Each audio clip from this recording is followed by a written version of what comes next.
This channel does not promote any violent, harmful, or illegal activities. All content provided by this channel is meant for an educational purpose only. মানে তৃণমূলের বাজার এত খারাপ হয়েছে বলে অমিত শাহকে এখানে সে ডিউটি করতে হয়েছে যাতে তৃণমূল বিজেপির বাইনারিটা থেকে যায়। এর আগেও বিজেপির নেতারা এরকম ডেলি প্যাসেঞ্জারি করেছেন, এ রাজ্যে থেকে গেছেন, অনেক বক্তৃতা করেছেন, সব ঠিক আছে। কিন্তু অমিত শাহ থেকে শুরু করে আজকে শ্রমিক ভট্টাচার্য পর্যন্ত দুর্নীতিগ্রস্ত তৃণমূলের নেতা, তারা তৃণমূলে আছেন বা বিজেপিতে আছেন, তাদের কাউকে তাদের বিরুদ্ধে অভিযোগ প্রমাণিত করে তাদেরকে জেলে পোড়ার ব্যবস্থাটা করেননি বলেই তাদের যে বাইনারি, তাদের যে সেটিং, সেটা সাধারণ মানুষের চোখের সামনে চলে এসছে। এবং চলে এসছে বলেই কেউ এখানে এক মাস থেকে গিয়ে মাটির থালায় লোক দেখানো ভাত খেলে তাকে আর মানুষ বিশ্বাস করতে পারবেন না। শ্রমিক ভট্টাচার্যের আগে যারা সভাপতি ছিলেন সেই সময়ে ভাগ মুকুল ভাগ, ভাগ মদন ভাগ বলে যে দুর্নীতিগ্রস্তদের দৌড়ানোর পদ্ধতি চালু হয়েছিল, বিরোধী দলনেতা ঘোষণা করেছিলেন যে 3টে তারিখ সিবিআই আর ইডি আসবে আর 2 নম্বর 3 নম্বর 4 নম্বর তৃণমূলের নেতাকে তুলে নিয়ে চলে যাবে দুর্নীতির অভিযোগে। সেসব আমরা কিছু দেখলাম না। ফলে যারাই বিজেপির নেতা হচ্ছেন তাদেরকে তো এটাই সাধারণ মানুষ বলবেন যে আপনারা কেন্দ্রীয় সরকারে রয়েছেন, কেন্দ্রীয় তদন্তকারী সংস্থা কেন এদেরকে কোনো শাস্তি দিতে পারছে না? কেন একের পর এক নেতা জামিন পেয়ে বাইরে চলে আসছেন কিন্তু কেন্দ্রীয় তদন্তকারী সংস্থা তার কাজের গতিটা ভালো হচ্ছে না?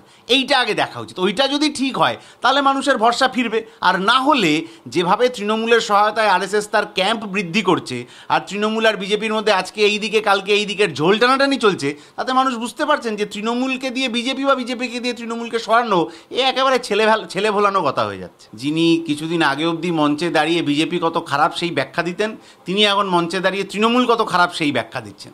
তাহলে বিরোধী দলনেতার কথা আমি যেতে পারবো না। যে কোনো খুনই খুব দুঃখজনক ঘটনা, সেই বিষয়ে পুলিশ প্রশাসনকে যথাযথ তদন্ত করে দেখা উচিত আসলে কি হয়েছে। কিন্তু পুলিশের সমস্যাটা হচ্ছে ওরা এখন তৃণমূলের নির্দেশ ছাড়া থানার বাইরে বেরোতে পারে না।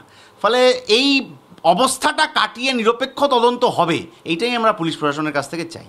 পুলিশ কোনো দায়িত্ব পালন করেনি তো, আপনি খবর নেবেন, পুলিশ তার দায়িত্ব পালন করেনি। একাধিক এফআইআর যার নামে হয়ে আছে, তাকে যখন কালকে এলাকার সাধারণ মানুষ তারা গিয়ে থানার হাতে তুলে দিলেন, কারণ থানা তাকে খুঁজে পাচ্ছিল না, কারণ ওই তৃণমূলের নির্দেশ আসেনি যে ওকে ধরতে হবে, ফলে থানা তাকে ধরছিল না। একাধিক এফআইআর থাকা সত্ত্বেও যে ধরনের কথা উনি বলেছেন সেগুলো সব অপরাধযোগ্য। সোশ্যাল মিডিয়াতে ইত্যাদি যা বলেছেন, বিভিন্ন নেত্রীদের নাম নিয়ে তার ছবি ব্যবহার করে যেগুলো করেছেন সেগুলো অপরাধযোগ্য। তারপরে এফআইআর হলো, তারপরেও পুলিশ ধরতে পারছিল না।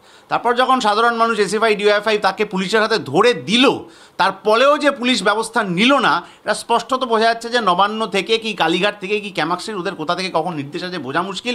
সেই নির্দেশটা আসেনি বলে পুলিশ কাল রাতে তাকে ছেড়ে দিয়েছে।